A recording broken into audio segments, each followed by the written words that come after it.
अस्सलामुअलैकुम and welcome to my channel novels कहानी। अगर आप लोग मेरे चैनल पर नए हैं तो काइंडली मेरे चैनल को सब्सक्राइब कर दीजिए और बेल नोटिफिकेशन को ऑन कर दीजिए ताकि जब भी मेरी कोई वीडियो आए आपको उसकी नोटिफिकेशन मिल जाए।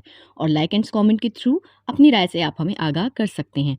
तो आइए चलकर सुनते हैं हिर्सो लालच के लिबादे में लिपटी हुई एक इबरतनाक कहानी, गुनाहगार।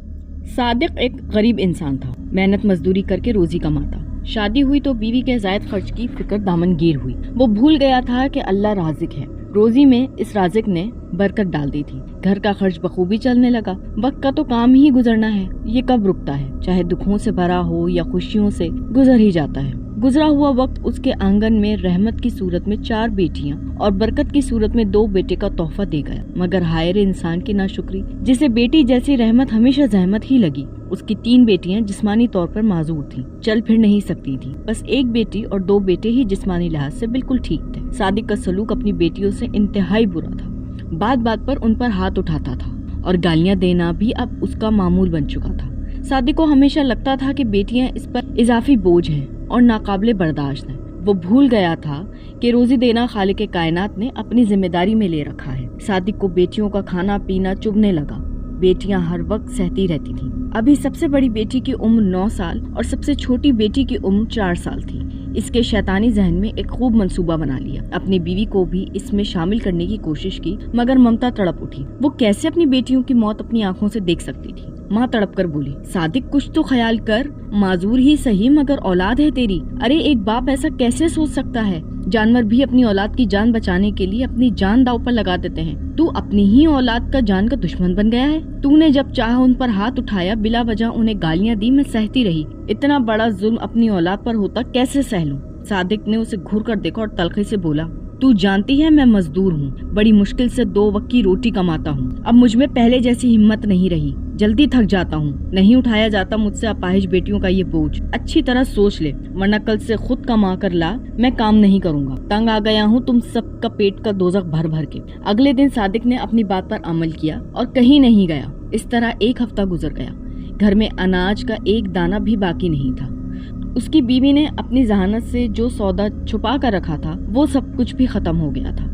आज सुबह से बच्चे भूखे थे, मगर सादिक की बेहिसी खत्म होने में न आई। साबरा ने हिम्मत हार दी। ममता मजबूर हो गई। उसने सादिक से कहा कि इसकी बात पर अमल करने को तैयार है और अब वो जाकर कुछ कमा कर लेकर आए ताकि बच्चों को कुछ खिला सके। सादिक तो मर गया था, बस सादिक के अंदर का शैतान जिंदा था और सादिक के मरने पर बहुत खुश था। शाम को जब घर वापस आया तो उसके हाथ में खाने का काफी सामान मौजूद था। बच्चों के लिए फल भी थे। जब इसके दोनों बेटे खाने के सामान पर टूट पड़े तो आज पहली दफा उसकी जबान से निकला, अपनी बहनों को भी दे पागल। चारों हैरान रह गईं कि आज उनके बाप ने उनकी फिक्र की। उन्हें क्या पता था कि उनका बाप अब इंसान नहीं हैवान बन चुका है। अगले ही दिन सोचे समझे मंसूबे के मुताबिक साबरा दोनों बेटों को लेकर अपनी माँ से मिलने उनके घर चली गई, जहाँ उसे 2 दिन रहना था। सादिक शाम में घर आया तो चारों बेटियों के लिए बर्गर लाया था। चारों को लगा कि उनके बाप को शायद उनसे मोहब्बत हो गई है। बाप ने बड़ी मोहब्बत से चाय बनाकर बेटियों को दी और बर्गर दिए। वो अपने बाप के इस अंदाज पर शजदर थीं। उन्हें ये सब एक बहुत हसीन ख्वाब लग रहा था। एक ने सरगोशी में दूसरी बहन से कहा, मुझे पता नहीं था कि अब्बा हमसे प्यार भी करता है, आज एहसास हुआ। दूसरी बोली, दुआ करो ये ख्वाब कभी ना टूटे, हमारी आंखें कभी ना खुलें। उन्हें क्या पता था कि उनकी आंखें वाकई हमेशा के लिए बंद होने वाली हैं। जब नींद की गोलियों ने अपना असर दिखाया तो चारों गहरी नींद में डूब गई और संगदिल बाप ने तेज छुरी उठाकर चारों बेटियों के गले काट दी। 4 नन्ही परियां एक जालिम बाप के जुल्म का शिकार हो गई।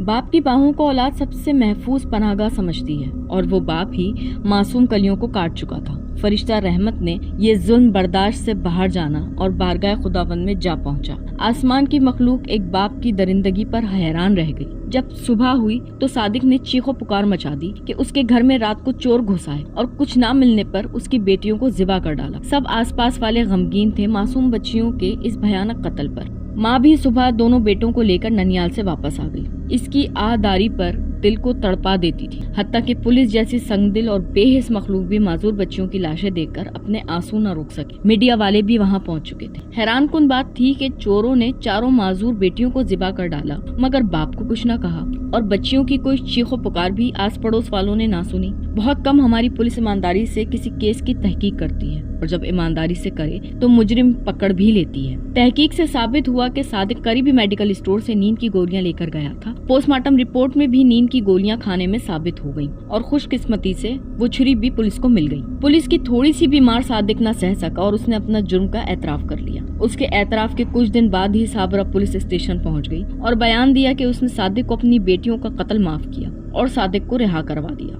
मगर खुदाई को जलाल आ गया। वो कुदरत अगर रहमान और रहीम है तो कहार भी है, और उसकी दी गई सजा दुनिया की सब सजाओं से बढ़कर है। और जब किसी की पकड़ करता है तो कौन है जो उसकी सजा से रिहाई दिला सके। सादिक भी अल्लाह की पकड़ में आ गया। उसे अजीब और गरीब बीमारी हो गई। उसका सारा जिस्म गलने लगा और उसमें तेज नाकाबिले बर्दाश्त बदबू पैदा होने लगी। बेटों ने बाप के साथ घर में रहने से इनकार कर दिया। वो ननियाल चले गए। साबरा बहुत मुश्किल से अपने शौहर को सहने लगी। सादिक की तकलीफ नाकाबिले बयान थी। वो दिन रात साबरा से इल्तिजा करता। वो यही कहता कि मुझे मार डाल, अल्लाह से अपने गुनाहों की माफी मांगता और मौत की दुआ करता। मगर ये तो इस्लाम कहता है मौत की दुआ मांगना तो जिंदगी को तवील कर देता है। गुनाहों की माफी तो गुनाहों की सजा शुरू होने से पहले ही मिलती है। जब सजा सुना दी जाए तब तो सजा को पूरा करना ही होता है। गांव के आसपास वाले भी अब इस बू से तंग आ गए थे और साबरा को बस्ती से निकालने के चक्करों में थे कि एक दिन अचानक सबको सादिक की मौत की खबर मिल गई। किसी को उसकी मौत से कोई दुख न हुआ। चारों परियों की कब्र के साथ एक सफाक इंसान की कब्र बना दी गई। चारों बेटियों की कब्रें